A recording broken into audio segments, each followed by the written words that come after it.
Long ago, in the land of Kasi, there was a small village where people lived by the old ways. They believed that fortune was not won by effort alone, but required the blessings of unseen powers. They trusted the spirits of the rivers, the mountains, and most of all, the great banyan tree at the village's entrance. Beneath its wide, gnarled branches, travelers would stand before setting out on long journeys. One such man, a village squire, had prepared for a difficult journey.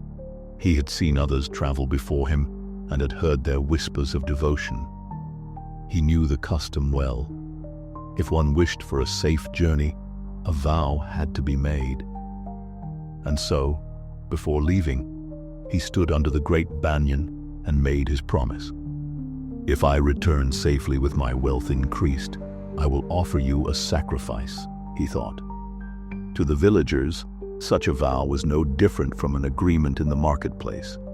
A fair exchange, safety in return for life. The journey was long, but fortune favored him. His trade was profitable, his path clear, and soon he found himself returning home with a wealth greater than he had dared to hope. In his heart, he believed it was not his own skill or luck that had brought him back, but the spirit of the banyan tree that had watched over him. And now, he had a debt to pay. As he approached the village, his thoughts turned to his vow.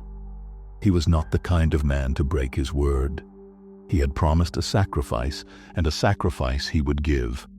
He gathered the animals, a goat, a bird, a young calf, each one tied and trembling.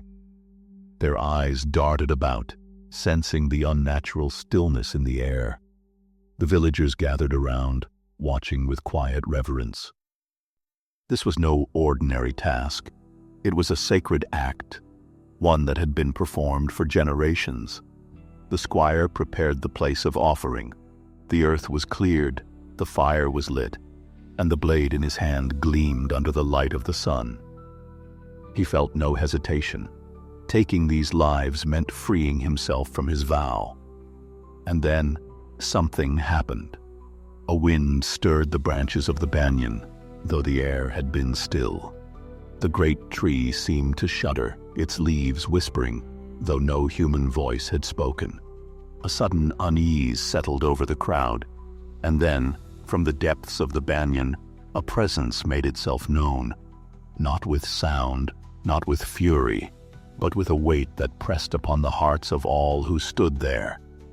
The squire felt his hand grow heavy, as if the blade itself refused to move. The fire flickered, as though struggling to remain. And then, from the unseen spirit of the tree, a thought entered his mind. It was not an order, not a demand, but a truth, spoken without words. "Is this what you believe will set you free?" A shudder ran through the man's body. He had never questioned this act before. Sacrifices had been made for as long as he could remember. It was the way of things.